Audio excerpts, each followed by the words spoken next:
आपका ये कहना है कि 2014 से पहले के लोगों को, जो आ चुके 2014 से पहले, उनको बसाया जाएगा।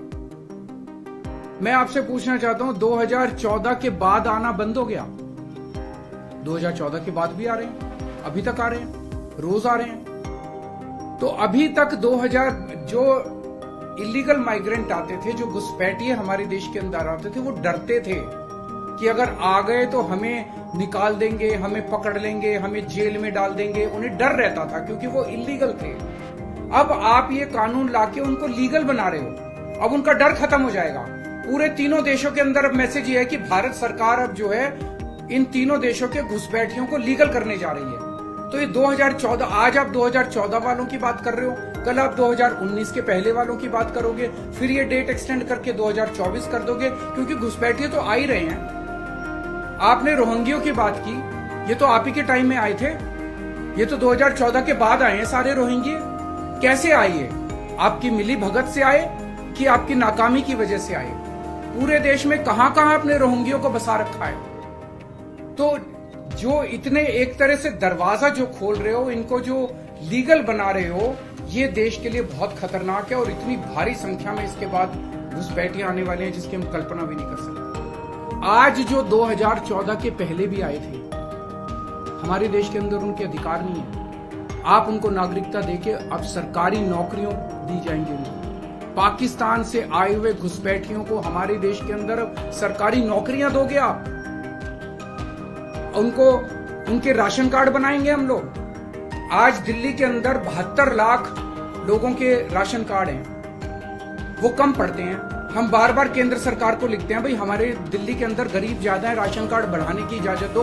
उनके राशन कार्ड बढ़ाने की इजाजत नहीं देते और पाकिस्तान से लाके उनके राशन कार्ड बनाओगे आप, पाकिस्तान और बांग्लादेश के लोग। ये तो सही नहीं है। हमारे देश के लोगों के अधिकार मार के आप उनके लोगों को अधिकार दे रहे हो। सरकारी पैसा हमारा पैसा है, सरकारी पैसा 140 करोड़ लोगों का पैसा है, हमारे टैक्स का पैसा है। पाकिस्तानियों ने टैक्स नहीं दिया, बांग्लादेश के लोगों ने टैक्स नहीं दिया, इस देश के लोगों ने टैक्स दिया। इस देश के लोगों के टैक्स का पैसा आप पाकिस्तान और बांग्लादेश के लोगों को यहाँ लाके उनको बसाने में खर्च करना चाहते हो, ये मंजूर नहीं है इस देश के लोगों को। कृपया इसको, मैं पूरी विनम्रता के साथ बोल रहा हूँ कि कृपया इसको समझने की कोशिश कीजिए। अगर आपको लाना ही है बाहर से लोगों को, हमारे देश में पिछले 10 साल में 11 लाख उद्योगपति और व्यापारी भारत छोड़ के चले गए। केंद्र सरकार की, भाजपा सरकार की नीतियों की वजह से, उनके अत्याचार की वजह से। अगर लाना है तो इनको वापस लेके आइए। ये हमारे ही देश के लोग हैं, ये भी भारत के लोग हैं। ये 11 लाख लोग देश को छोड़ के चले गए, ये वापस आएंगे। ये अमीर लोग हैं, इनके पास पैसा है, ये आएंगे, फैक्ट्री लगाएंगे, दुकानें खोलेंगे, व्यापार करेंगे, लाखों बच्चों को रोजगार देंगे। इनको लेके आइए ना, पूरा देश आपका साथ देगा। और पाकिस्तानियों को और बांग्लादेशियों को हमारे देश के अंदर लाके अगर आप बसाएंगे, ये देश में। और मैं देश के लोगों से जानना चाहता हूँ, आपसे जानना चाहता हूँ, जो ये मेरी प्रेस कॉन्फ्रेंस सुन रहे हैं और ये वीडियो देख रहे हैं, मैं आपसे जानना चाहता हूँ, अगर आपके घर के सामने सड़क के उस पार पाकिस्तान से आए हुए लोगों की झुग्गियां बसा दी गई, क्या ये आपको मंजूर होगा? कौन लोग हैं जो ये पाकिस्तान से आ गए? कौन लोग हैं जो ये बांग्लादेश से आ गए? क्या आपकी बहू बेटियां सुरक्षित होंगी? अगर वहां पे आए हुए लोगों को बसा दिया गया, पाकिस्तान के लोगों को पूरे देश के अंदर जगह जगह बसा दिया गया, क्या आपको ये मंजूर होगा? क्या आप अपने आप को उनके बीच में सुरक्षित महसूस करोगे? और कौन होंगे ये लोग?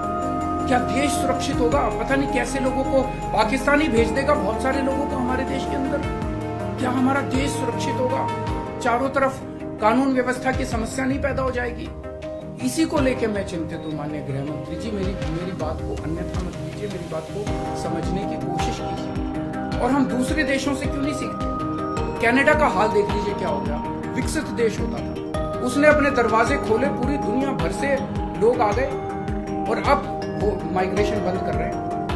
इसका लंदन, इसका यूके का हाल देख लीजिए, क्या हो गया। पूरे दुनिया के अंदर आज सारे देश बाहर से आने वाले इमिग्रेंट्स को रोकते हैं और आप दरवाजे खोल रहे हो सबके लिए कि सारे दुनिया के गरीब यहाँ, पाकिस्तान, बांग्लादेश के गरीब सारे आके यहाँ बच जाए। हमारे गरीबों की चिंता फिर कौन करेगा?